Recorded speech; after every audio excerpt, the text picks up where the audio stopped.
Ahora sí vamos a las preguntas sobre el tema. A ver, sobre el tema.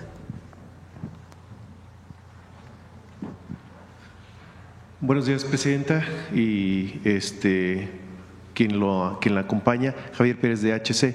Pues hace unos días usted retomó cómo posicionar a nuestro país en una posición económica, llevarla a la posición 10. Obviamente el desarrollo de infraestructura a nivel mundial coloca a los países en estas posiciones. Si me permite, me gustaría preguntarle al general en este sentido, pues, ¿cómo se logra esta infraestructura y logrando poner a nuestro país? Porque quisiera resaltar que construir no nada más las vías del tren es algo simbólico para nuestro país, sino que catapulta no nada más la economía, sino a nuestro país también a nivel nacional e internacional, porque es una mega obra, ¿no? Y el Ejército se dedica, en este caso el Cuerpo de Ingenieros, a hacer mega obras, no obritas, y en ese sentido, pues el detonante económico, el desarrollo económico al interior de nuestro país, el número de empleos que se esperan, más de 50,000 me imagino que era la cifra que daban en esas últimas conferencias. ¿Quiere comentar algo, general, de empleos generados?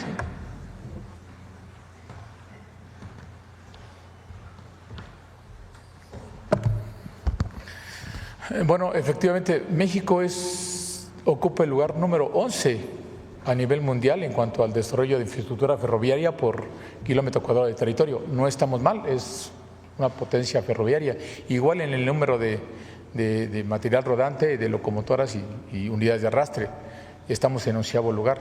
Y en movimiento de pasajeros también oscilamos en el 15º lugar. Corresponde a la potencia económica que es México. Sin embargo, hay mucha infraestructura que desarrollar y evidentemente, al menos para el 25% de la carga todavía se mueve, solo el 25% de la carga se mueve en ferrocarril, el otro 75% rueda todavía sobre carreteras. Y transportar en ferrocarril es 4 veces más económico y 100 veces proporciona mejores condiciones ambientales, ¿sí me entienden? Entonces, ahí nos marca la directiva de seguir construyendo vía férrea. Evidentemente, se está trabajando con la agencia reguladora que sea vía férrea conectada intermodalmente a los restos de los sistemas. Y construir vía férrea es efectivamente la mejor manera de activar en cuanto a vías generales de comunicación, activar la mano de obra, porque por cada kilómetro de vía férrea se requieren alrededor de 1,500 unidades de maquinaria pesada, se requieren alrededor de 3,000 trabajadores y nosotros hoy hemos demostrado con los números reales de construcción de 881 kilómetros de vías férreas en el Tren Maya en 778 días, que México es capaz de construir, al menos desde la perspectiva del Estado mexicano, 1 kilómetro, 130 metros de vía diariamente, incluidas estaciones, paraderos, laderos, bases de mantenimiento, obras de drenaje transversal, levantamiento de antenas de alta tensión. Entonces, a la voluntad o directiva presidencial de construir 3,000 kilómetros, tenemos la capacidad de soporte para construir esa infraestructura. ¿Y cómo lo logramos? Efectivamente, porque en México hay mano de obra suficiente y de calidad, porque hay materiales de buena calidad, porque hay planta productiva y porque 6 años después de construir vías férreas ya tenemos experiencia técnica y capacidad instalada para hacerlo. Evidentemente este es un gran detonante de crecimiento económico vía construcción de obra pública. ¿Es cuánto? Empleos. El tren de carga del Maya. Ah, cierto. Bueno, paralelo a este esfuerzo de construcción de vía férrea, ya estamos iniciando también los estudios de ingeniería básica de la infraestructura de carga del Tren Maya. Es el otro brazo de negocios del Tren Maya. Está construida la infraestructura de pasajeros con la vía principal. Ahora vamos a construir, como le hemos mencionado, 10 complejos de carga ferroviaria que van a incrementar el desarrollo económico de la región, que van a reducir el número de accidentes en carreteras, que van a mover la carga en horarios nocturnos y que va a reducir la contaminación ambiental por la mayor cantidad de carga que se pueda mover en estos sistemas. Ya estamos también tenemos ingeniería, tenemos experiencia, tenemos los predios, sobre todo estamos en la fase de liberación ambiental y la prospección arqueológica, pero llevamos un año de ventaja en el desarrollo de la ingeniería de los 10 complejos ferroviarios. Estamos hablando de alrededor, si sumamos toda la vía férrea, alrededor de 250 kilómetros más de vía férrea correspondiente a carga, que estará estratégicamente establecida. Los grandes complejos, uno estará en Palenque, donde está el patio de intercambio, para conectar la red ferroviaria nacional con el ferrocarril del Istmo de Tehuantepec a todo lo que es el anillo de 1.550 kilómetros del Tren Maya. Y después tendremos grandes complejos de carga intermodal en Pochilá, que corresponde a Mérida, en Cancún, y ahora llevaremos vía férrea por instrucciones de la Presidenta de la República hasta el Puerto Progreso. Y aquí es donde hacemos clic en la simbiosis de hacer conexiones intermodales entre la vía férrea de carga con un puerto industrial de gran capacidad como Puerto Progreso, lo cual trae muchísimas mejoras económicas a la región. Reduce los costos del transporte de combustible, de materiales pétreos, de cemento, de acero, de materiales muy pesados, los saca de la carretera, reduce los niveles de contaminación. Entonces, pues todo es un ganar-ganar en el desarrollo de infraestructura ferroviaria. Estamos listos y tenemos una gran experiencia. De hecho, pues ya conocemos la península, conocemos su subsuelo, sus estratos, los materiales locales y conocemos la infraestructura instalada, y ya están organizados los frentes de construcción y también ya tenemos programada la asignación de recursos para marzo. Entonces, esperemos estar trabajando en abril en todos los frentes de construcción de vía férrea del país. En este sentido, si me permite, general, de lo que acaba de mencionar, ¿sería un apoyo a lo que es ahora el Canal de Panamá? ¿Se moverían las cargas del mundo? ¿Dejaría divisas para México? Todo este desarrollo ferroviario en lo que es la península y ahora hacia el norte del país.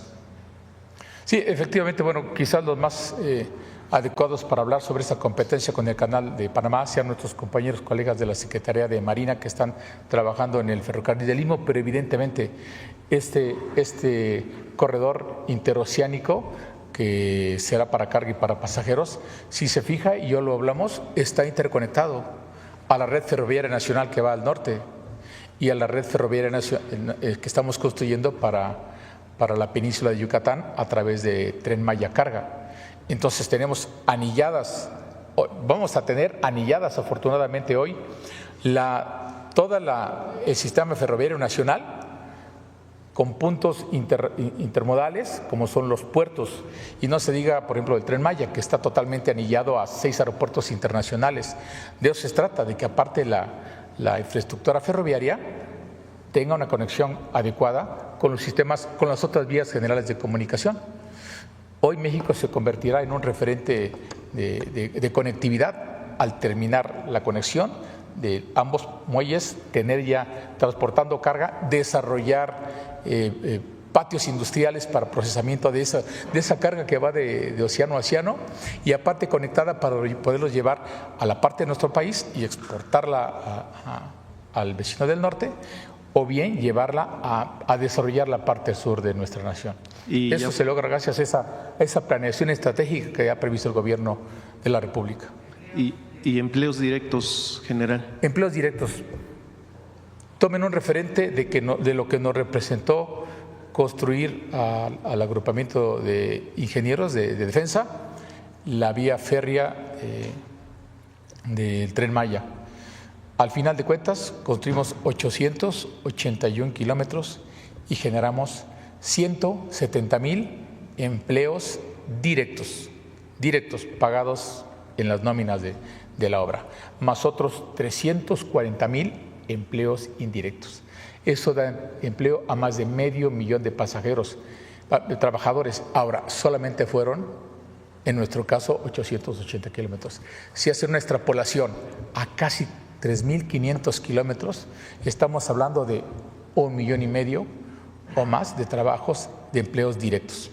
Esto sumado a la carga que se va a desplazar también por el AIFA, y precisamente un poquito hablando de la AIFA, López Dóriga hace un tiempo decía que era una central avionera, ¿no? Así decían varios. Obviamente ha tenido una relevancia tremenda el aeropuerto y usted tiene conocimiento de cómo ha crecido la afluencia tanto de transporte de carga como de transporte de personas a nivel nacional e internacional. Y si hay algún premio que vaya a recibir más por ahí en la IFA, esta central avionera a la que se referían anteriormente. Creo que el mejor premio que podemos recibir es la satisfacción de la gente, es crear infraestructura de progreso y de bienestar para el país, ver que cada peso que se ha invertido en obra pública ha sido cuidado, ha sido entregado y está funcionando. No hay mayor alegría para los que desarrollamos infraestructura, no, esto es, que ver que las obras funcionen, que las obras estén llenas de pasajeros, que los trenes circulen llenos, que los aviones despeguen cada 5 minutos y que las salas de última espera estén a full, que la carga aterrice ahora, indiscriminadamente, las 24 horas del día, sin necesidad de tener horarios nocturnos, y que tengamos un complejo de carga que se va a erigir como el más importante de América Latina en poco tiempo por la posición geográfica y la infraestructura del aeropuerto. Además, una buena noticia es que el campo aéreo del aeropuerto Felipe Ángeles ya está listo para soportar 100 millones de pasajeros y llegar hasta 3 millones de toneladas de carga anual. O sea, la inversión para su crecimiento será mínima. Fue el primer aeropuerto concebido estratégicamente para crecer, con un plan maestro adecuado, con una proyección de crecimiento a 50 años. No lo veremos en esta administración ni en la pasada, pero en 5 o 6 administraciones verán el beneficio de no tener que invertir más, de no tener que comprar más terrenos, de no tener que demoler y volver a edificar, porque ya está planificado para ir acompañando de manera ordenada y creciente el tráfico que ya se está manifestando de pasajeros y de carga. Muchas gracias. Gracias, presidente.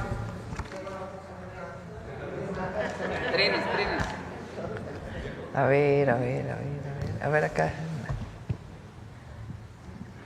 Hola, presidenta. Buenos días a todos. Dalila Sarabia, reportera de Animal Político.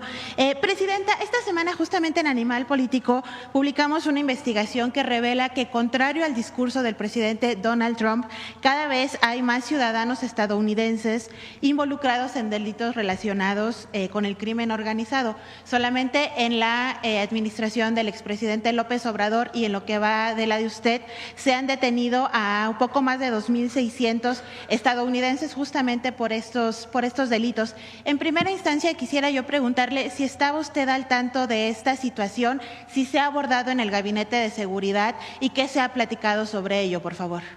Sí, justamente ayer hubo una detención muy relevante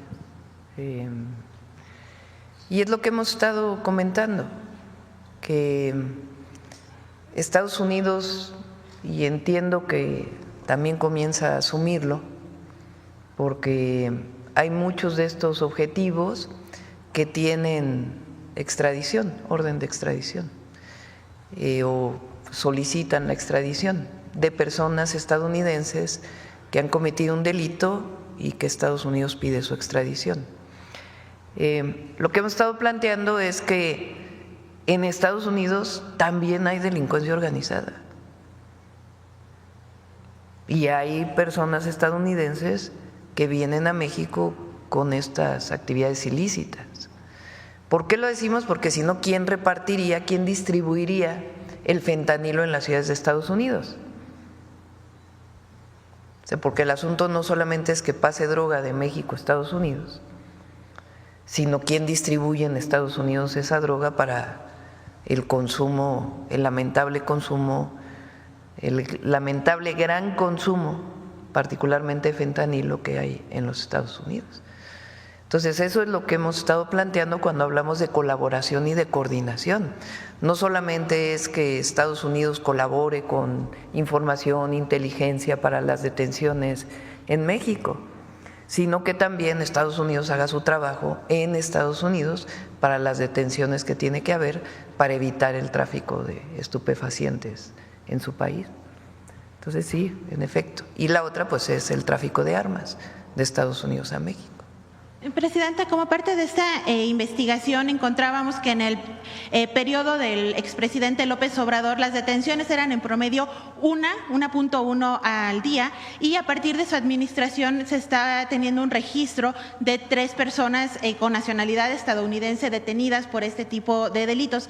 Preguntarle también sobre el Gabinete de Seguridad, ¿qué le platican? ¿Es parte de una nueva estrategia? ¿Ha cambiado esta estrategia? Si quiere, sobre los datos lo puede anunciar cuando venga el Gabinete de Seguridad o en sus propios medios de información, que puedan informar cuántas personas son detenidas mexicanas y cuántas de otras nacionalidades. Sí, ahora, en lo que comentaba hace un momento sobre la cuestión de las extradiciones, le queríamos preguntar el día martes también al fiscal, pero no tuvimos oportunidad. No sé si usted conozca, de estos 2.600 que se tienen registrados que han sido detenidos, la Fiscalía General solamente tiene 4 carpetas de investigación y solamente se le da seguimiento a un solo caso. ¿Tiene que ver con esto, Presidenta, con la extradición? A ver, otra vez.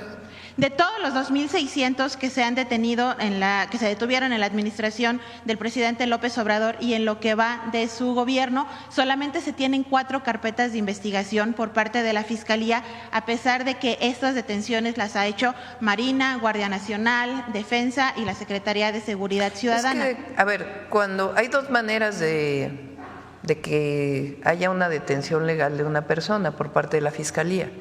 Una es la detención en flagrancia, que lo puede hacer, de hecho, cualquier ciudadano, pero particularmente lo hace la Guardia Nacional, las policías estatales, municipales o incluso las fuerzas federales, Sedena o Marina, pero principalmente la Guardia Nacional o la propia Secretaría de Seguridad Ciudadana. Se lleva al Ministerio Público o está el Ministerio Público en el lugar, si es el caso de un operativo. Y hay la detención y ahí se abre la carpeta de investigación. Por ejemplo, cuando se hace un cateo, pues es obviamente bajo investigación, se presenta a la Fiscalía o la Fiscalía la elabora y se solicita la orden de cateo a un juez. El juez otorga la orden de cateo, se hace el cateo y si se encuentran personas ahí involucradas, se detienen en flagrancia y se abren las carpetas de investigación en ese momento. O si se encuentra una persona en alguna revisión que tiene un arma, pues en ese momento se lleva al Ministerio Público y se abre la carpeta de investigación. Eso es lo que se llama detenciones en flagrancia. La otra es cuando hay una carpeta de investigación abierta previamente y la solicitud a un juez de una orden de aprehensión y esa orden de aprehensión se ejecuta debido a una serie de acciones de inteligencia y investigación. En nuestro caso, en los 2 casos ha aumentado, tanto detenciones en flagrancia como detenciones producto de órdenes de aprehensión. Digo, a reserva de que ojalá tengamos oportunidad de poderlo platicar con el fiscal, todas estas detenciones justamente han sido en flagrancia y la Fiscalía solamente tiene 4 carpetas de investigación, por eso nos llamaba la atención de también si es otro trabajo. Que pueden ser también, como explicaban justo el martes, que las órdenes de aprehensión estén en fiscalías estatales. O sea, depende del delito, incluso aunque sea una persona extranjera. Depende del delito quién hace la carpeta de investigación, si la Fiscalía Estatal o la Fiscalía General de la República. Sí, porque todos los delitos son de alto impacto relacionados con grupos de Pero pueden ser delitos organizada. de alto impacto, pero está acusado de homicidio. El homicidio es un delito del fuero común. Okay. O puede ser un robo con violencia, es un delito del fuero común. Incluso extorsión, muchas veces es delito del fuero común, depende en qué circunstancia y cómo ocurra. Entonces, los delitos de alto impacto, la gran mayoría son delitos del fuero común. Los delitos federales ya tienen que ver si se acusa de delincuencia organizada o algún otro delito federal por portación de arma de fuego de determinado tipo, y ahí la Fiscalía es cuando abre la carpeta de investigación. Presidenta, en el Gabinete de Seguridad se ha hablado de esta nueva forma, digamos, de reclutamiento de los grupos de la delincuencia organizada para acercarse o para hacerse relaciones con ciudadanos estadounidenses para poder facilitar que estén llevando mercancía, municiones, armas, la propia droga. ¿Cómo se estaría también trabajando esta parte, por favor? Si quieren, ya que lo informe el Gabinete de Seguridad cuando estén aquí o que puedan platicar contigo. Hay mucha inteligencia e investigación en el Gabinete de Seguridad, es justamente de los ejes que estamos ampliando. tanto de la Secretaría de Seguridad Ciudadana a través de CNI, de otras características que hoy les da la Constitución la posibilidad de hacerlo, la Guardia Nacional o la propia Fiscalía General de la República, que son, o las fiscalías estatales, que son quienes tienen las principales atribuciones de investigación. Ahora enviamos el martes esta nueva ley para el Sistema Nacional de Inteligencia e Investigación. El objetivo es que todas las áreas de inteligencia del Estado mexicano puedan conjuntarse para poder abrir y tener pruebas sobre carpetas de investigación que permitan mayor número de detenciones, pues, de la delincuencia organizada o delincuencia que comete algún delito del fuero común que esté vinculado con delincuencia organizada. Solamente para terminar, y dada la relevancia y porque están los datos ahí presentes, sé que tiene muchas cosas que platicar justamente con el presidente Donald Trump, pero se le pondría en la mesa también esta situación que está pasando con los ciudadanos, las personas con nacionalidad de Estados Unidos. Se lo planteé, que es un tema de los dos países. Esto que digo aquí en la mañanera, que dije en el video, que no pidan los micrófonos, compañeros, denles chance a los reporteros que puedan hacer su trabajo. Lo planteamos en la llamada y siempre lo vamos a plantear. Esto es un tema de los dos países y la colaboración y la coordinación que tenemos que tener para disminuir los índices delictivos. Entonces, si el tema es que el consumo principal de droga esté en Estados Unidos, esto no es de ahora. Ahora lo nuevo es que es el fentanilo, que es una droga sumamente adictiva que provoca sobredosis, que provocan muerte, por las características de daño que hace esta droga. Pero hace 40, 50 años pues era principalmente marihuana y después fue cocaína, después fueron muchas otras drogas. Lo cierto es que el consumo principal de la droga en el mundo está en Estados Unidos. Entonces, muchos de los problemas de delincuencia organizada que se dan tienen que ver con la demanda que hay en los Estados Unidos. Por eso es importante la colaboración y la coordinación, y no solamente pensar que la delincuencia organizada está en México y que hay que actuar en México para evitar el tráfico de drogas, que hay que hacerlo, nadie lo está negando, pero también en Estados Unidos se tiene que actuar. Y si pasa la droga de un lado a otro, de México a Estados Unidos, y también armas de Estados Unidos a México, pues es evidente que hay ciudadanos involucrados de estas y probablemente otras nacionalidades. Entonces, eso es algo que evidentemente está sobre la mesa y el presidente López Obrador también lo puso sobre la mesa en su momento. Presidenta, solamente concluyo. ¿Qué le contestó, qué le dijo el presidente Trump al hacerle este planteamiento específico? Pues el tema es la coordinación, por eso nosotros pusimos también sobre la mesa, y es muy importante, el tema del tráfico de armas de Estados Unidos a México. ¿Cómo se puede explicar que un lanzagranadas de uso exclusivo del ejército de los Estados Unidos lo tenga un grupo delictivo en México? Eso es lo que hay que coordinarse y hay que colaborar para evitar que esto ocurra. ¿Cómo armas de alto poder que son de uso exclusivo del ejército de los Estados Unidos los tiene un grupo delictivo en México? Entonces, eso es lo que nosotros planteamos, que tiene que ser una colaboración, una coordinación. Y repito, ahora, por ejemplo, el ciudadano o la persona presunto delincuente que se detuvo ayer tiene orden de extradición de Estados Unidos. Normalmente hablamos de personas mexicanas que están vinculadas con la delincuencia organizada que tienen orden de extradición. En este caso es una persona de Estados Unidos que tiene orden de extradición de Estados Unidos. Entonces es un reconocimiento pues de que se tiene que colaborar. Muchas gracias, presidenta.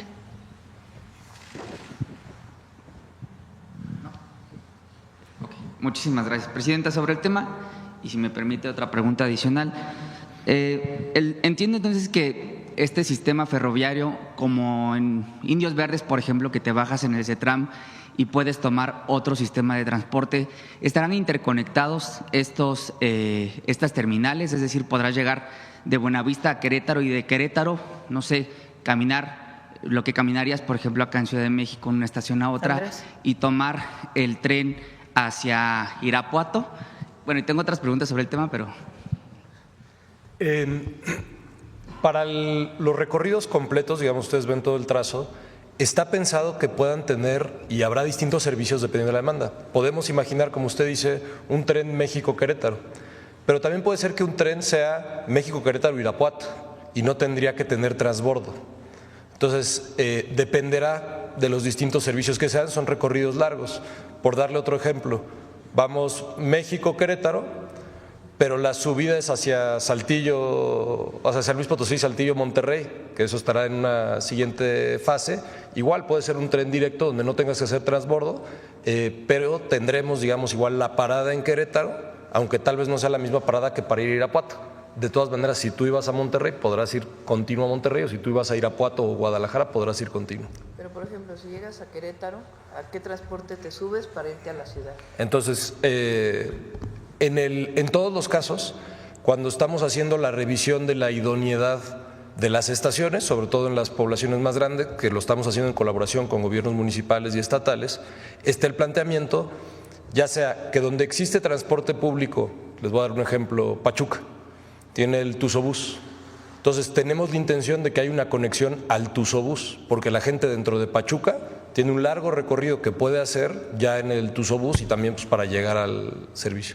Lo mismo en Querétaro. Querétaro tiene el Querétaro Bus o Curobús y la idea es que también tenga una conexión fácil a esos servicios. En Saltillo estamos haciendo la revisión del sistema de transporte de Saltillo para que también los municipios y estados aprovechen la oportunidad de que van a poder conectar mejor a la gente a través de estos servicios de trenes. Bien, disculpe, presidenta, Máximo Allende para El Soberano, me ganó el nervio. Oiga, preguntarle también, hasta 2001 existían ferrocarriles nacionales de México, esto previo, por supuesto, a la privatización de Ernesto Zedillo en 1995. ¿Ya ha pensado o tendrá este sistema ferroviario algún nombre en particular? Todavía estamos… lo va a operar la Sedena, la empresa de la Sedena. Ese es el objetivo. Ya tienen una empresa de ferrocarriles, no tiene caso hacer otras empresas. Entonces, quien operaría estos trenes pues sería Gapsacom, ¿cómo se llama? Gapsacom. En la construcción, una parte la hacen ingenieros militares y otra parte se licita y la hacen empresas constructoras privadas, como fue el caso del Tren Maya. Entonces, así va a funcionar. Está el tren insurgente, el Tren Maya, el interoceánico. Vamos a ver cómo le ponemos. Yo había dicho que puede ser bueno, no, vamos a esperar para ver qué. Okay, ¿o será que cada tren va a tener un nombre diferente? Sí, pues tiene que, ¿no? El tren que va por el Golfo de México, que por cierto, bueno, ahorita platico eso. El tren que va por el Golfo y el que va por el Pacífico. Tienen que tener sus nombres. Ya, si me permite otra pregunta, presidenta. En El Soberano publicamos el día de ayer un reportaje. El pasado 9 de octubre de 2024, el Tribunal Electoral ratificó la culpabilidad de Samuel García, a quien la autoridad le acreditó en la sentencia Subrep 1009-2024 las siguientes infracciones: promoción personalizada, vulneración de los principios de imparcialidad, neutralidad y equidad en la contienda, y lo más detestable, el uso indebido de recursos públicos en el marco de la elección. ¿Cuándo fue eso? 2024. Esta sentencia es del 9 de octubre de 2024 y el expediente es Subrep. ¿Y de qué elección fue? En la de 2024, efectivamente. Bueno, en dicha sentencia de la Sala Superior, el tribunal le dio vista al Congreso de Nuevo León, pues para los efectos a los que haya lugar. Por supuesto, en el Congreso local se ha minimizado el uso de recursos públicos para la campaña electoral de 2024 ejercidos por Samuel García. Sin embargo, digamos, el desprecio por la legalidad en materia electoral por parte de dicho personaje es sistemático y hasta patológico, yo diría, porque en septiembre de 2021 el INE le impuso una sanción de más de 28 millones de pesos a Movimiento Ciudadano debido a la triangulación de recursos que utilizó Samuel García para fondear su campaña a la gobernatura de Nuevo León. Eso en 2021. Y recientemente, el pasado viernes 7 de febrero, este es un litigio abierto, la Sala Monterrey del Tribunal Electoral confirmó que el gobernador intervino en la elección local de Monterrey en beneficio o para favorecer a la otrora candidata Mariana Rodríguez, quien buscó ser alcaldesa de dicha alcaldía. ¿Y quién ganó la alcaldía? La de Monterrey la ganó de la Garza, me parece. Ah, ¿no Bueno. te parece extraño? O sea, se acusa, ¿no? Y no tengo, digamos, obviamente ustedes saben cuál es el partido de mi preferencia, partido político de mi preferencia. Bueno, el partido político de mi preferencia. No tengo nada en particular, aunque aquí pues obviamente criticamos cuando hay posiciones en contra nuestra y hay un debate. No criticamos, hay debate. Pero hay uso de recursos públicos en el caso de la alcaldía de Monterrey, ¿no? Pero ganó el PRIAN la alcaldía de Monterrey. Entonces, ¿cómo? ¿No te parece una denuncia por… Entonces, ¿qué? ¿Que se anule la elección del 24 para Monterrey? Ya eso no es posible porque ya se entregó la constancia. Y está Por en eso. funciones. Sí. Pero entonces, ¿sí es posible la denuncia? Ahora lo que está en proceso, Presidenta, es que el Congreso de Nuevo León, toda vez que existe esta verdad jurídica inacatable, que se utilizaron recursos públicos en el 24 para favorecer, en este caso, a Álvarez Maínez por parte del gobernador. Bueno, el Congreso de Nuevo León en la Comisión de Anticorrupción pues aprobó el inicio del proceso del juicio político en contra de Samuel García por los hechos que le he Yo narrado. no estoy de acuerdo hay un tema ahí político de fondo entre el PRIAN y el gobernador. Tan es así que ni siquiera han podido nombrar fiscal, imagínense. O sea, ¿cómo es posible que ni siquiera se pueda nombrar un fiscal en un estado después de ¿qué? Pues casi 4 años de gobierno, ¿no? O 3.5 de gobierno. O sea, que se ganen las elecciones.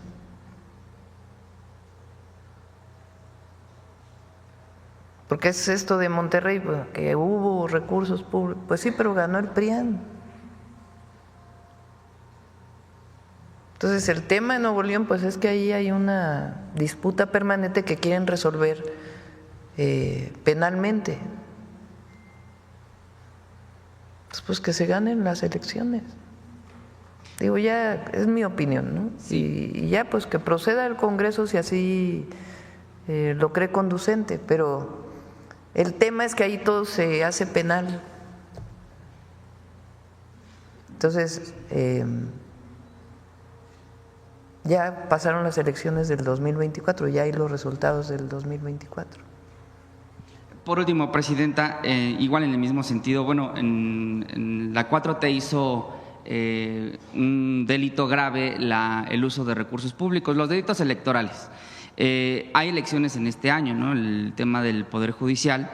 Y quisiera preguntarle cuál sería, en este caso, para el segundo piso de la 4T, cuando se acredite el uso de recursos públicos para fines electorales, ¿cuál sería la política que se instrumentaría desde el segundo No, pues piso? nosotros es que se cumpla la ley, como decía Juárez, nadie por encima de la ley. El asunto aquí es cómo se quieren a veces resolver los problemas en los tribunales penales, ¿no? Entonces, que se aplique la ley si es que así lo considera el Congreso. Pero repito, o sea, hay una impugnación a la elección de Monterrey. Entonces, ¿qué procedería? Pues que se anule la elección. ¿O no? Ya no, porque ya hay constancia de mayoría. Entonces, yo creo que el Tribunal Electoral debería de actuar antes de dar constancias de mayoría. Y no, pues, ¿cuántos meses después estamos? Gracias, Presidenta. Junio, casi un año, ¿no? ¿No qué? 7 meses, ¿cuándo? Estamos en febrero apenas, ¿verdad? Bueno, pues estamos más cerca del año que de… Gracias, presidente. Sandra Aguilera, de Grupo Larsa Comunicaciones. Presidenta, le traigo una denuncia nada grata. Quería hacerla el día de seguridad, solo que no tuve la suerte. Esta denuncia es de Zimapán, estado de Hidalgo, y me la hizo la mamá y la tía de unas niñas abusadas sexualmente. Esta denuncia es de red de pornografía infantil, pedofilia y trata de personas. Las niñas son Elsie N. y Yaret N. La chiquita tiene 5 años, la grande tiene 8 años y fueron abusadas hace 5 años, desde que tienen uso de razón las niñas. Los denunciados son Arturo Williams Trejo, que es el tío de las niñas, la esposa del tío, Berta Eva Medina Hernández, la hermana Alelí Medina Hernández, que es diputada local del Distrito 1 de Hidalgo y consejera nacional de Morena. E Itzel Trejo Leal, hermana de Williams, tía de las niñas, y su esposo, Eduardo Viviano Vadillo Mejía. La violación de las menores está probada legalmente. Se han realizado 7 pruebas, tanto en la Procuraduría como en la FGR, en donde en todos los peritajes se tiene como delito acreditado. Aquí tengo las pruebas de todo, doctora. Las niñas relatan en sus declaraciones ante el MP que sus tíos las obligaban a hacer cosas e introducían objetos en sus partes íntimas, que estaban también sus primitos y más niños, entre otras personas, que algunos adultos tenían máscara. Catearon las casas de los agresores y encontraron los juguetes sexuales que eran las evidencias. Sin embargo, nunca hicieron nada hasta que llegó el doctor Santiago Nieto como encargado de despacho de la Procuraduría de Hidalgo, y después de su investigación emitió las órdenes de aprehensión y los capturaron. Sin embargo, la jueza corrupta de nombre Janet Montiel Mendoza los dejó salir por instrucciones de alguien. Ese alguien es el secretario de Gobierno, Guillermo Olivares Reina. Es quien los ha estado protegiendo y miente al gobernador diciendo que son cosas políticas, cuando en realidad las niñas, la tía y la madre están en desventaja política totalmente. De hecho, el presunto violador hasta la fecha tiene contratos con el gobierno de Hidalgo.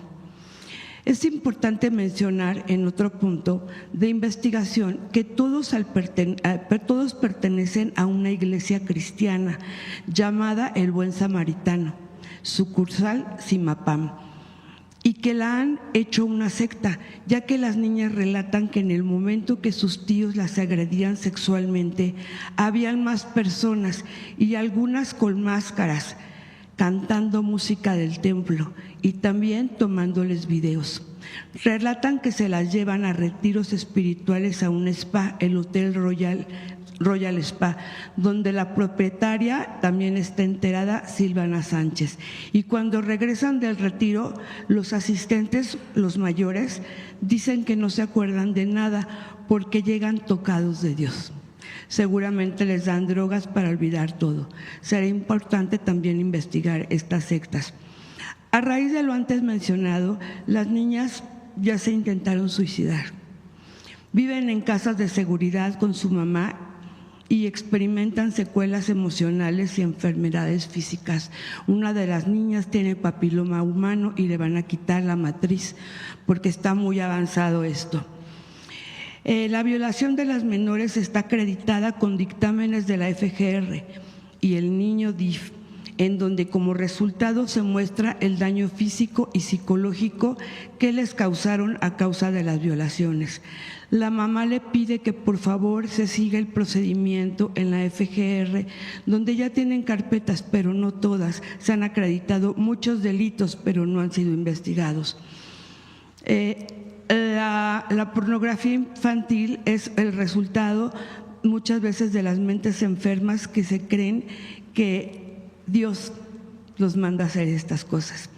Le agradecemos a Paulina, a Mauro y a Adriana Contreras el contacto con la Secretaría de la Mujer, quienes ya los contactaron a las víctimas. Por otro lado, FEBINTRA no atrajo la carpeta de investigación y solicitan que la traiga para que se haga justicia de las niñas. Sí, Esa es cómo mi no. denuncia, Presidenta. Hablamos con el fiscal general. Y sobre todo también, Presidenta, creo que es importante investigar esta secta porque hay muchos niños más. Sí, Por favor. hablamos con el fiscal general. Muchas gracias, Presidenta.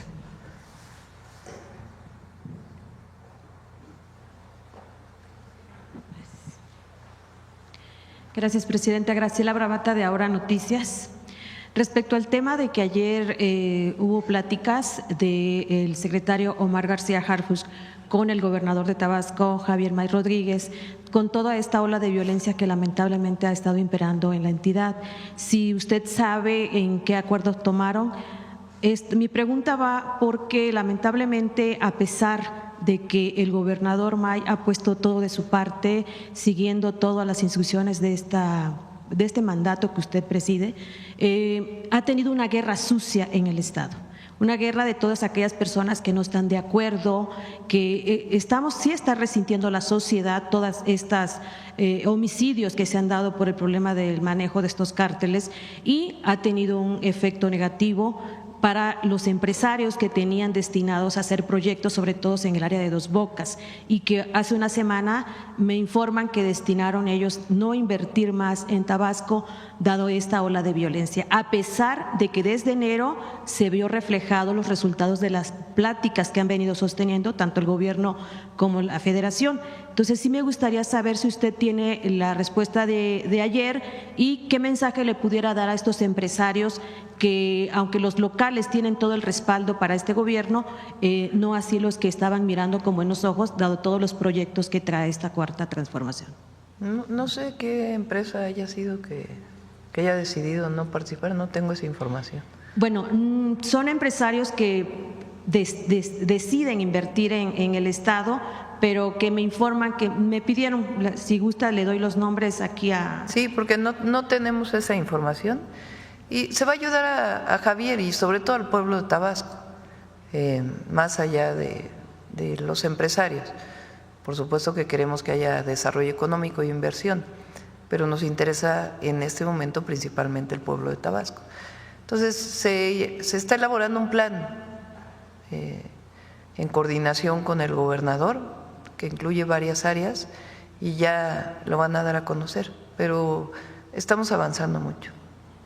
Sí, respecto al tema, sí me gustaría, es algo quizás que pareciera que todo el mundo lo puede saber, pero sí me gustaría preguntarle, ahorita que están ellos aquí, es qué frecuencia diaria de trenes está prevista, dado el estudio de demanda que seguramente realizaron, y cuál sería la velocidad máxima de estos trenes, dado que para que esto sea competitivo, para estar, como bien lo ha manifestado, que vamos a estar a nivel competitivos, ¿qué velocidad? Porque se maneja por fuera a 200 kilómetros por hora. Sí, los estudios de demanda están en elaboración en este momento y como usted lo dijo es correcto. La frecuencia y el intervalo se va a determinar a partir del estudio de demanda porque nos dice cuántas personas se tienen que mover. Tenemos algunas demandas preliminares que nos permitieron identificar cuáles son los tramos con mayor demanda y precisamente las obras están iniciando en esos tramos con mayor demanda. Tal cual, México-Pachuca, México-Querétaro, Saltillo, Monterrey, Nuevo Laredo y Querétaro-Irapuato. De todas maneras, en siguiente fase serán los estudios de demanda de los siguientes tramos, aunque también tenemos identificadas demandas preliminares con dimensiones parecidas. La velocidad máxima está determinada en algunos tramos, que puede ser de 200 kilómetros por hora. Evidentemente lo que nos interesa es el tiempo total de recorrido y eso quiere decir en algunos tramos va un poquito más lento, en otros va más rápido, depende de las características topográficas, orográficas y de la vía. Y otra pregunta, respecto, ya ve que cuando estaban haciendo lo que era el Tren Maya, se manifestaron muchas cuestiones ambientalistas, gente que no quería dar el acceso de paso. ¿Ahorita no se han presentado ese tipo de problemas? Al momento no, estamos haciendo los estudios ambientales también. En el caso de Pachuca, como ya lo informaba, ya se presentó a Semarnat el manifiesto de impacto ambiental, estamos en la dictaminación, pero estamos trabajando para hacer los estudios que se requieran y cumplir todo, ¿no? Muchas gracias. Sí. A ver, aquí de una vez. Gracias, Presidenta. Esteban Durán, Vanguardia, Veracruz. Presidenta, en su próxima gira a este estado, creo que es el viernes, ¿hará usted pláticas con la gobernadora y irán también los de Gabinete de Seguridad respecto a por lo que ha sucedido en estos últimos días allá en ese estado, principalmente en el norte, donde ha habido balaceras, ha habido ejecutados, inclusive hay una estadísticas donde entre 2018 y 2024 se registraron 192 agresiones a políticos en ese estado. Ahora, con las elecciones municipales que se vienen, ¿habrá alguna coordinación, un programa para revisar y cuidar, vigilar este proceso en estos municipios para evitar la delincuencia, Presidenta? Sí, tanto con la gobernadora como con el Instituto Nacional Electoral hay coordinación con el Gabinete de Seguridad. ¿Tienen algún conocimiento sobre las investigaciones de los ejecutados de la CFE ahí en Veracruz y que fueron arrojados a Oaxaca? Sí, también le pido ahí al Gabinete de Seguridad si hay investigaciones en curso y se tocó en el gabinete. Muy bien, Presidenta. Gracias, Presidenta. Hace usted unos días comentó sobre el veto que le daría a una iniciativa impulsada por el diputado Pedro Ace sobre que les quitarían a los trabajadores una de su nómina, los préstamos que ellos hacían, ya sea hipotecarios o unos créditos. Sin embargo, en el estado de Hidalgo, trabajadores de salud, ya se comentó aquí en su momento, pero se siguen quejando de que se les descontó sobre un convenio que hubo entre el Sindicato de Salud y alguna empresa aseguradora sobre los seguros que a espaldas de esos trabajadores se realizó. Se les estuvo descontando, sin embargo, se detuvo, pero no les han regresado este dinero que se les descontó a estos trabajadores. Ellos inclusive se llegaban a quedar hasta con 100 pesos para durar la quincena debido a estos ilegales descuentos que se les hacían. En su momento, Santiago Nieto, cuando era el fiscal de ahí, se le atendió, pero él ya después se renunció a esto para irse a un proceso electoral. Ellos demandan que por favor se les atienda, que se les escuche para que en su caso ya les regresen el dinero que legalmente se les descontó y que en algunos casos igualmente se les sigue descontando. Entonces piden encarecidamente que por favor se les atienda esto. Sí, hacen el favor de venir aquí con atención ciudadana y bien, vemos a quién le corresponde para ayudar. Ya finalmente, Presidenta, aquí frente a Palacio Nacional hay un plantón por parte de Andrea Montserrat Ramos Gómez, quien fue víctima de violencia por parte de la saxofonista, esta mujer que le arrojaron en el rostro ácido. Ella fue agredida, esta mujer Montserrat Ramos Gómez, por María Elena Ríos y su hermana, confundiéndola con la familiar del agresor. Hasta el momento no ha habido ninguna instancia que les apoye, que les ayude. Ella inclusive ha demandado por daños de salud, inclusive en su momento hubo también en las redes sociales se pudo ver esta agresión que hasta le arrancaron su ropa íntima, pero las autoridades del estado de Oaxaca dicen que no le atienden, que no le han querido escuchar. Es por eso que se encuentran aquí frente a Palacio Nacional en espera de que usted pueda también atenderlas. Los ha atendido atención ciudadana, ¿verdad? Sí, están en atención. Sí, eso fue lo que nos dijeron cuando nos ven que andamos ahí haciendo. Sí, cuando no le corresponde al gobierno federal resolver algo o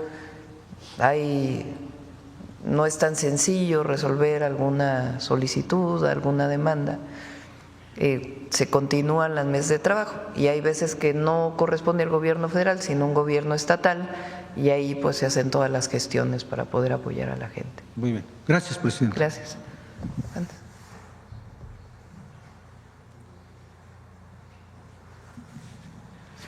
Buenos días, presidenta. Hans Salazar, de Noticiero en Redes. Preguntarle si usted el día de ayer vio el posteo de la Enciclopedia Británica que se expresa en torno al Golfo de México. Dice lo siguiente rapidísimo: la Enciclopedia Británica seguirá utilizando Golfo de México por algunas razones. Atendemos a una audiencia internacional, la mayoría de la cual se encuentra fuera de los Estados Unidos. El Golfo de México es un cuerpo de agua internacional y la autoridad de Estados Unidos para cambiarle el nombre es ambigua.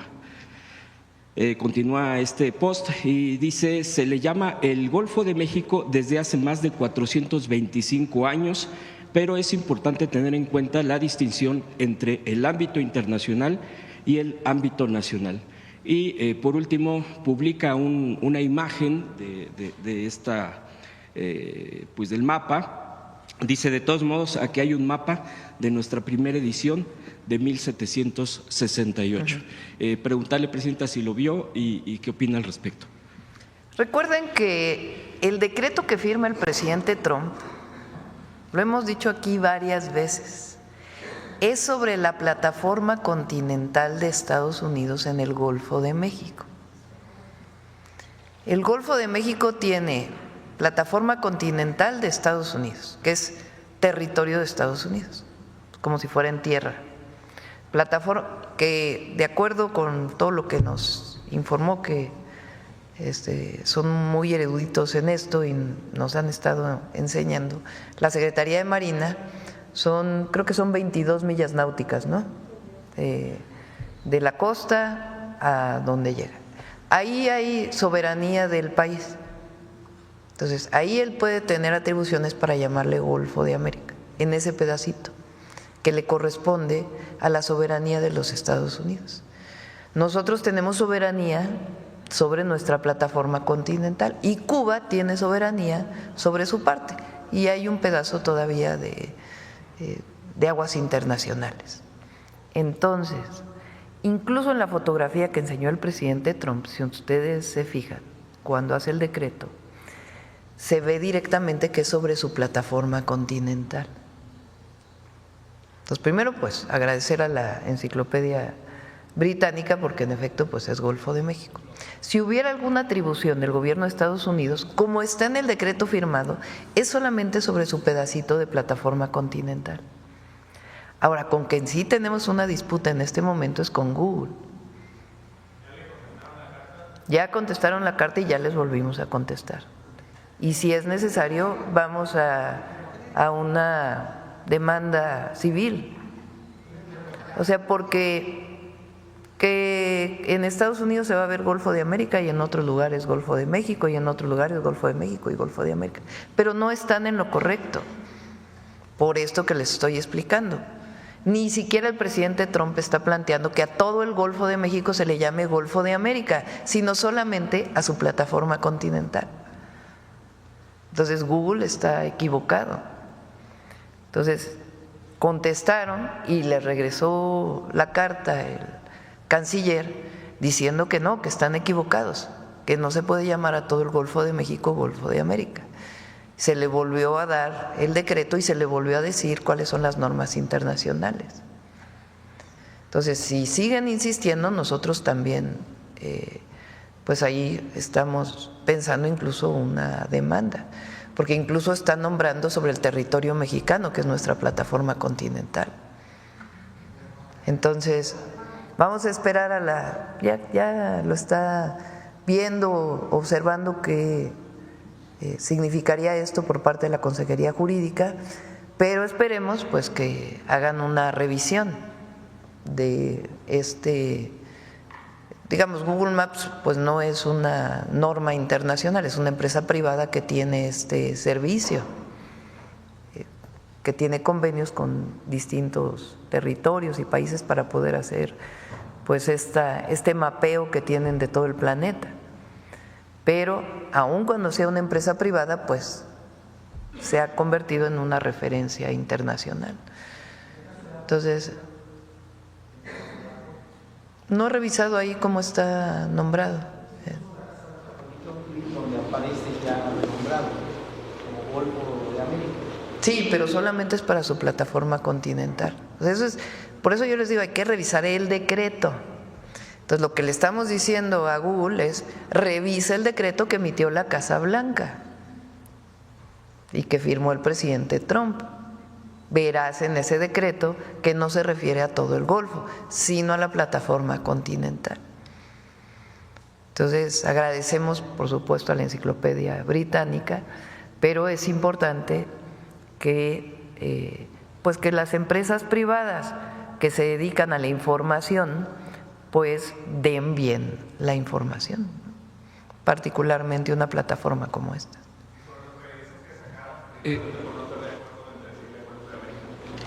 ¿Perdón? Es que a una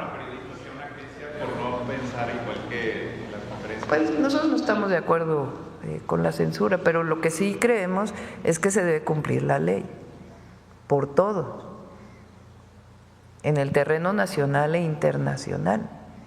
Entonces, el decreto dice plataforma continental, así fue publicado.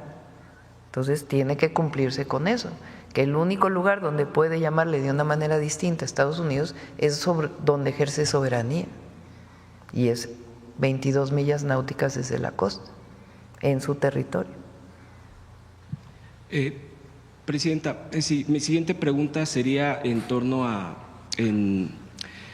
se ha publicado, ha generado mucha polémica y en torno a eso va mi pregunta, que la USAID, que prácticamente está pues ya retirada, acabada ya en Estados Unidos por lo que ya se ha expresado aquí y que incluso usted también ya ha dado una reflexión, un comentario al respecto. Sin embargo, bueno, pues sigue saliendo información en torno al manejo de este tipo de agencias extranjeras y que también se sabe ya públicamente que incluso la organización de Claudio X González fue financiada, incluso hay montos, etcétera. Pero además de eso, ahora la polémica ha sido incluso en redes sociales que hay medios de comunicación y periodistas que fueron de alguna manera financiados, recibieron recursos. Hay una polémica al respecto, obviamente, esto ha levantado, es parte también de la discusión, me parece pública, qué bueno que se transparenten las cosas, que se abran. Yo preguntarle, Presidenta, ¿qué reflexión le da a esto? Porque pues varios no todos, pero algunos de estos medios, pues sí traen este tipo de línea, de agenda, y que luego muchas veces se identifica, obviamente, con un golpismo, ya que la USAID formaba parte de uno de los brazos de la CIA. Esa sería mi pregunta, Presidenta. Sí, hay una parte de lo que era la USAID que financiaba proyectos de investigación, humanistas. Incluso en Sudáfrica plantearon que va a tener un impacto importante el que ya no haya este financiamiento. Pero por otro lado también hay financiamiento a organizaciones que están en contra de ciertos gobiernos, como ocurrió en México, en el caso de Mexicanos por la corrupción. Y valdría la pena pues que se transparentara a quién más financiaron en este tema que ya es más político, ¿no? Y en todo caso pues de intervención. Entonces sí vale la pena que se conozca si hay periodistas o medios de comunicación que fueron financiados por USAID. ¿Usted vería bien que ellos mismos hicieran público antes de que se filtrara? Pues sí. Luego piden transparencia. Pues transparencia es… Bueno, incluso algunos defendían al propio INAI, pero no han transparentado necesariamente. Sí. Bueno, por último, Presidenta, cambiando de tema, preguntarle, el día de ayer pues causó mucha indignación, tristeza, lo que ocurrió del abandono de un bebé en Tultitlán. Esto se lo pregunto pues porque el impacto en el país obviamente pues se viraliza o se mediatiza y pues incluso pues con la cámara después veíamos al jovencito, porque son jovencitos quienes pues cometieron esta situación, puso al final un delito porque fue un abandono, que llegó a entregarse después pues que no era el lugar y todo lo que derivó.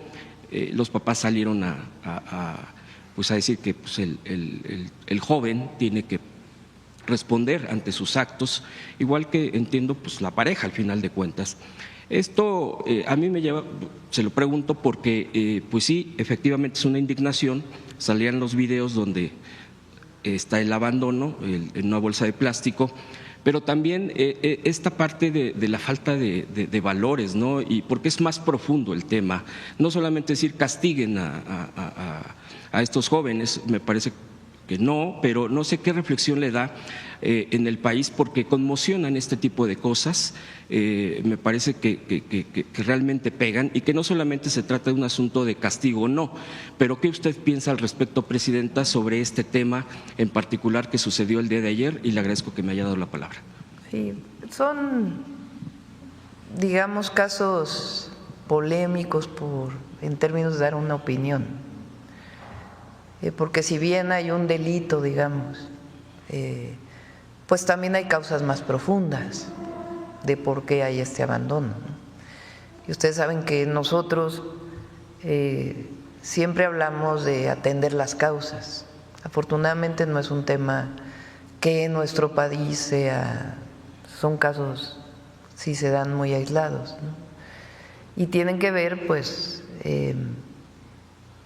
sí, con una situación de vivencia familiar, de falta de información, de comunicación y quizá de desatención también.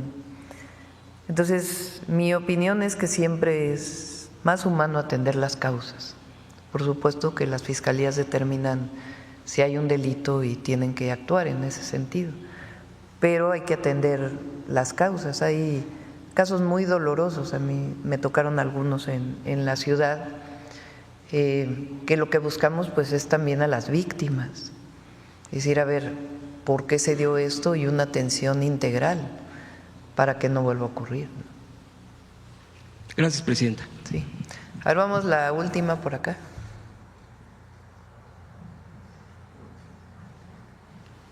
¿Qué tal, Presidenta? Muy buenos días, Juan Fierro, del periódico tiempo.com.mx en Chihuahua y puentelibre.mx en Ciudad Juárez. Buenos días. El exdirector de operaciones de la DEA, Mike Vigil, declaró que el 86% de los involucrados en el tráfico de fentanilo resultan ser ciudadanos estadounidenses. Además, que el 90% de las detenciones de las personas que son detenidas con fentanilo ocurren en las garitas y no en los cruces ilegales de personas. En otro dato, el CBP, en su informe de transparencia que conlleva el año 2022 y 2024, señala que los agentes migratorios realizaron detenciones de 3.434 personas, de las cuales casi 3.000 de ellas se realizan en los vehículos o en los cruces que se realizan en las garitas. Estos datos pues nos lleva de alguna otra manera a analizar que pues bueno, son ciudadanos norteamericanos en su mayoría quienes pues cruzan esta droga. Teniendo en cuenta tanto los datos del ex director operativo de la DEA y del CBP en el tema de transparencia, y pues bueno, estos prácticamente 15 días de la llamada con el presidente Donald Trump, podría entrar de alguna otra manera un análisis más técnico del fentanilo, el cruce del fentanilo, y pues bueno, si se podría replantear las estrategias que se están realizando conforme a esta llamada pues con el presidente de los Estados Unidos. De nuevo, la idea, primero, es una muestra de que esta estigmatización de que es un problema de México, pues es incorrecta. Para empezar, México es un gran país y habrá personas que se dediquen a delinquir y hay que actuar con la ley atendiendo las causas como lo hacemos. Pero eso también pasa en Estados Unidos y probablemente en otros países.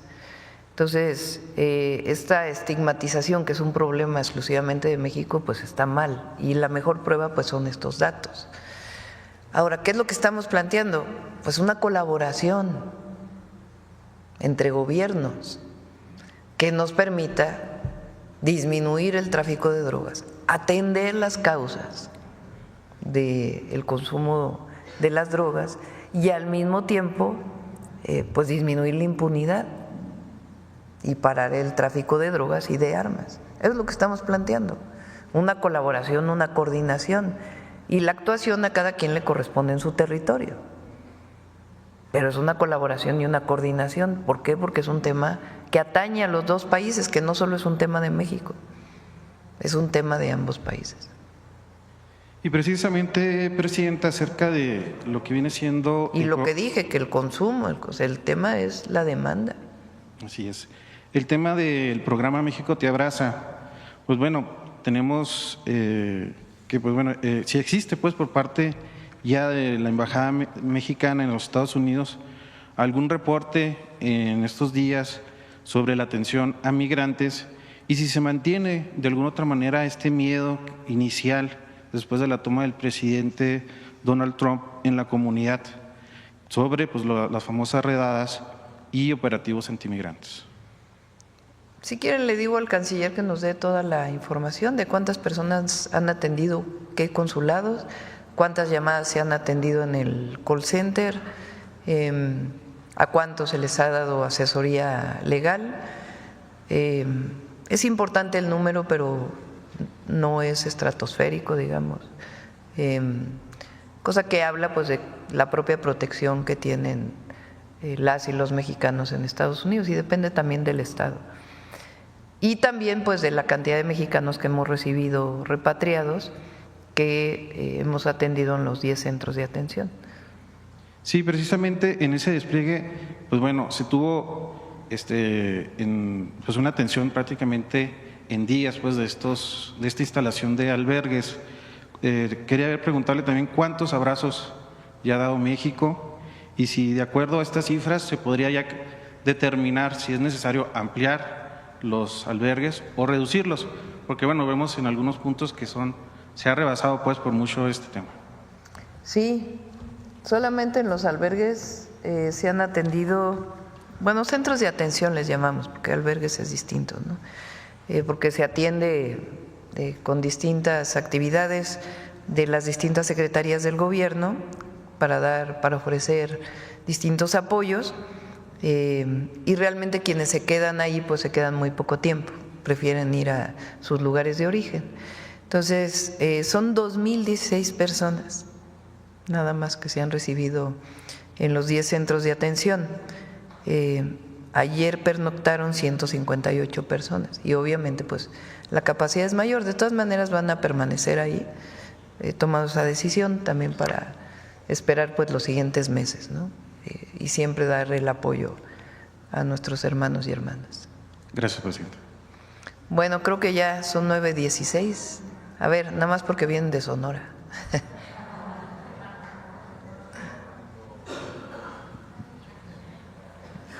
Buenos días, Presidenta. Shaila Rosagel, corresponsal del Grupo Gili, El Imparcial de Sonora, La Crónica de Mexicali y Frontera de Tijuana. Buenos días a todos. Presidenta, preguntarle sobre el abasto de medicinas a hospitales y clínicas del sector público. ¿Cómo va? Si tiene algún balance de la entrega de medicamentos y también de las cirugías en Sonora y en Baja California. Está aumentando con la compra complementaria y ya se están firmando los contratos de la licitación grande que se hizo para 2025 y 2026 y ya firmados los contratos pues ya empieza a distribuirse los medicamentos. Recuerdan que yo dije que el mes de marzo esperamos que a lo largo del mes de marzo se regularice ya la entrega de los medicamentos. Gracias, Presidenta. Por otro lado, Presidenta, el martes el secretario de la Defensa comentó sobre estos vuelos que estuvieron sobrevolando. Se le preguntó aquí si se descartaba que fuera un espionaje de Estados Unidos lo que anduvieron haciendo estos vuelos. Y el secretario dijo que no podía descartarlo porque no sabemos qué fue lo que hicieron. Preguntarle si usted buscará que Estados Unidos sea transparente y le informe al gobierno mexicano qué acciones realizó, aunque no hayan violado el espacio aéreo nacional, si usted buscará que se le dé a México una explicación sobre estos vuelos y qué fue lo que hicieron. Sí, es parte del diálogo, de la coordinación que estamos haciendo. No nos alarma, digamos. Se están volando sobre su territorio y lo que estamos pidiendo es coordinación y colaboración. Entonces, el general secretario lo contesta así, pues, porque dice, pues no sabemos exactamente qué hicieron, ¿no? Entonces sí, obviamente se pide la transparencia, pero es parte pues de la colaboración y la coordinación. Pero bueno, no, volaron sobre su territorio, pero frente a las costas. Sí, pero no sabemos mexicanas. exactamente qué. O sea, no es la primera vez que hay un vuelo de este tipo. Eso es importante que se sepa. No es que ahora de la nada de pronto hubo un vuelo en la frontera con México o en este territorio que va sobre la península de Baja California en mares internacionales o en espacio aéreo internacional. Entonces no es la primera vez que ocurre, ha ocurrido en otras ocasiones. Entonces, por eso lo ponemos así, es parte pues de la coordinación que tiene que haber y de la colaboración conjunta y cada quien opera en su territorio. Pero sí se pedirá una explicación. Sí, pero como parte del trabajo de la coordinación no es que vayamos a hacer una carta especial. ¿Por qué? Porque no es la primera vez que ocurre un vuelo de este tipo. Lo que pasa es que ahora pues hay más sensibilidad sobre los temas y entonces puede alertarse en esta circunstancia, pero no es por lo que nos informa la propia Secretaría de la Defensa Nacional, la Secretaría de Marina. No es la primera vez que ocurre y ha ocurrido, igual que el caso de los barcos enfrente de Ensenada, que también no es algo que haya ocurrido una sola vez. Entonces Gracias. es parte de las mesas de trabajo. Gracias, presidente. Sí. Bueno, la última, ándale, para que no digan que no. Muchísimas gracias, presidente. Ya vete preparando, Noemí, para… Luis Fernando Salas de Astillero Informa. El martes el Senado de la República autorizó que usted pueda permitir el ingreso de 10 militares de Estados Unidos para un ejercicio de adiestramiento para fortalecer pues también es algo que ha ocurrido muchas veces. O sea, no es algo nuevo. Porque también se dice, ay, es que ahora, producto de la llamada, entonces ya está. No. Okay, entonces, ha ocurrido muchísimas veces en la historia de nuestro país, también el sexenio pasado. O sea, no es algo nuevo. Recuerden que México y Estados Unidos pues somos frontera. Hay una historia de relaciones, algunas que no nos gustan en los años recientes y otras que reivindicamos. Pero estos ejercicios no es algo que no haya ocurrido nunca. ¿se descartaría un posible intervencionismo? No hay nada, pues imagínense que lo está enviando al Senado de la República, pues como pues es algo que ha ocurrido en otras ocasiones. Muy bien, gracias, presidente. En otro tema, sobre el legislador de pues Pedro Aces, pertenece justamente al partido de su preferencia. En días recientes publicó un reportaje en donde se dice que es propietario pues de un gran rancho que está en la zona de la Jusco. En este rancho pues hay capilla, hay un viñedo, hay un hotel, hay un campo de equitación. El propio legislador dijo que pues que sí, que efectivamente es suyo y que todos tienen pues cola que les pisen, pero el de él es de hámster. Entonces, ¿qué hacer con esta clase de legisladores? Pues el asunto presidenta? es de dónde, cómo obtiene este recurso, ¿no? El padre de Pedro Aces viven en Tlalpan desde hace mucho tiempo, lo sé porque pues yo fui alcaldesa delegada de Tlalpan, entonces era jefa delegacional. Hay un busto del padre de Pedro Aces ahí en San Fernando, porque tienen una historia en Tlalpan. Entonces el asunto es cómo obtuvo en todo caso este rancho, si es algo de herencia que tiene tiempo, o lo adquirió con algún recurso que no puede justificar.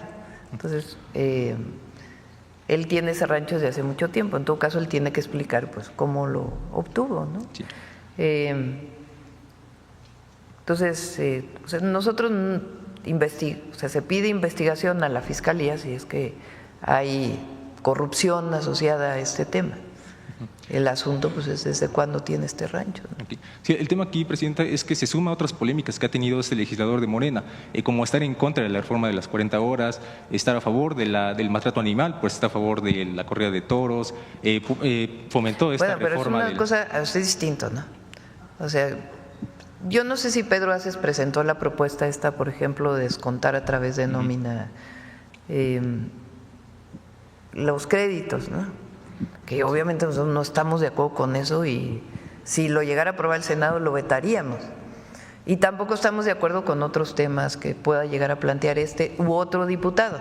Una cosa es una opinión, una posición, y otra cosa muy distinta es que haya un asunto de corrupción, ¿no? Son dos cosas distintas. Y puede haber una opinión personal, pero siempre tiene que ceñirse a la opinión del grupo parlamentario, pues por eso es parte de un grupo parlamentario. Pero la permanencia de esos personajes ¿no cree que le dé una muy mala imagen justamente a Morena? Porque incluso el día de ayer el ex gobernador de Oaxaca, Alejandro Murat, pues es un priista de muchísimos años y oficialmente se afilió a Morena. ¿No cree que esta clase de personajes realmente le den una muy mala imagen a Morena y al partido político que encabeza? Tiene política de alianzas como cualquier partido político. El asunto es si esto define tus principios o tu política. Entonces hay alianzas, en el libro del presidente López Obrador, en el último, el de Gracias, tiene una parte muy buena sobre esto, donde platica, se refiere a cuando él fue presidente del PRD y platica cómo fue que Ricardo Monreal por primera vez gana la elección al gobierno de Zacatecas, que es la primera vez que un partido de izquierda, después el PRD dejó de ser un partido de izquierda, un partido que apoyara al pueblo de México y se alió al PRIAN y al poder, pero en su momento todavía ni existía Morena ni se pensaba. El presidente López Obrador pues fue presidente del PRD y ahí hace explica cómo fue que Ricardo Monreal lo invitan a que sea candidato y después incluso cómo en una situación muy especial reconocen el triunfo porque no se lo querían reconocer y había una grabación que explicaba cómo estaban haciendo el fraude y para evitar que esta grabación saliera públicamente, el entonces presidente Zedillo decide reconocer el triunfo de Ricardo Monreal. Lo cuenta ahí tal cual, es uno de los capítulos pues más, de los que uno va leyendo muy rápidamente.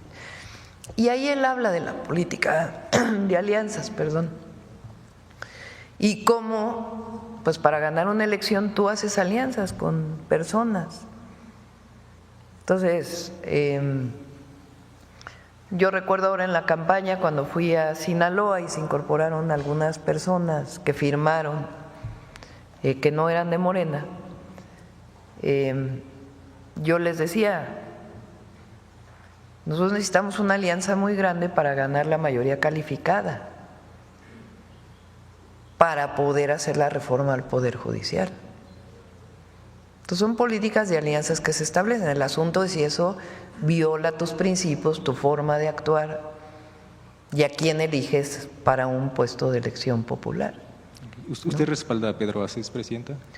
Pues es una parte de las alianzas que se hicieron en algún momento, desde el 2018. Y bueno,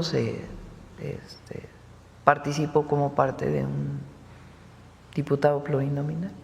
Ya solo por último, discúlpeme abusar de este tiempo, el ex gobernador de Morelos, Cuauhtémoc Blanco, dice que va a proponer una iniciativa para proteger a hombres que hayan sido acusados falsamente de cometer abuso sexual. Recordemos que él está acusado por parte de su media hermana de ejercer esta clase de abuso hacia ella. En caso de que se llegara a aprobar esta ley, ¿qué medidas se deberían por optar para que hombres que efectivamente hayan cometido este delito pues no queden en la impunidad, Presidenta? Pues yo creo que le corresponde a las fiscalías, ¿no? Más allá de si leyes o no. Si se acusa a una persona de haber cometido un delito, ¿A quién le corresponde recabar las pruebas y presentarlo ante un juez? Pues les corresponde a las fiscalías, ¿no? O sea, ¿a quién le correspondería decidir sobre el caso de Cuauhtémoc Blanco o de alguna otra persona, sea pública o no pública, si cometió un delito sexual en particular? Pues al fiscal, a la fiscalía. Entonces la fiscalía pues no solamente es por el dicho de una persona, sino que tiene que recabar pues distinta información. Entonces pues le corresponde a los fiscales y a las fiscalías y en todo caso a los jueces, si revisan que hay suficiente información en la carpeta de investigación, dictar una orden o no. Entonces me parece que por eso tenemos que avanzar en la procuración de justicia y en el propio Poder Judicial, porque en la medida en que se elimine, siempre hay un asunto subjetivo, obviamente siempre habrá un asunto objetivo, pero se busca en el máximo posible que las pruebas sean lo más objetivas posibles para poder determinar en un caso así si es culpable o no. Perfecto, muchísimas gracias. Gracias.